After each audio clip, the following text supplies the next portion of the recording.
Marge emmène sa famille à la fête des moissons. On peut y voir les courges longues spéciales de Springfield. Bart ne comprend pas du tout qu'il faut conduire 50 km en famille, juste pour venir regarder quelques légumes. Marge demande à Bart de ne pas gâcher la fête. Et s'il n'aime pas, il peut aller regarder un vieil homme faire des roues en bois à côté. Marge aime cette poupée faite de pommes de pin sur le stand. Bart quant à lui aime le labyrinthe de maïs à côté. Homer a terriblement peur de ne plus en sortir une fois dedans. Il compte donc emmener les enfants et s'en aller vite. Il se retrouve par mégarde directement au centre du labyrinthe. La famille Simpson y marche pendant plusieurs heures sans parvenir à en sortir. Lisa demande à papa de la soulever pour voir les chemins autour.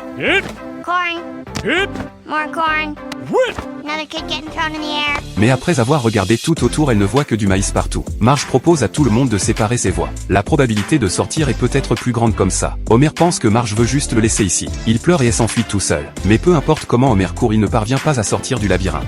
Il compte donc prendre un petit chemin pour sortir. Mais les organisateurs, pour empêcher ce genre de comportement tricheur, ont déjà installé des grilles électriques dans les murs du labyrinthe. La méthode de séparer ses voies fonctionne réellement. Sans le fardeau des Homer, la famille sort du labyrinthe très vite. Mais jusqu'au milieu de la nuit, Homer est toujours bloqué dedans et ne peut pas sortir. Pour sauver Homer, Clancy vient directement avec un chien de police pour la rescue. Mais ce chien de police vient juste d'accoucher de petits chiots. Elle est en congé maternité. Donc les opérations de secours doivent être suspendues temporairement. Parlant de chiens, la famille Simpson en a aussi un. C'est le moment pour Ed de Noël d'intervenir. Bart demande à Ed de Noël d'entrer pour sauver Homer. Mais le chien ne comprend absolument pas les instructions de Bart. Lisa pense que le chien doit d'abord sentir l'odeur des Homer. Cette méthode fonctionne effectivement. Même si la surface du labyrinthe est grande, ça ne représente pas de difficulté pour le chien.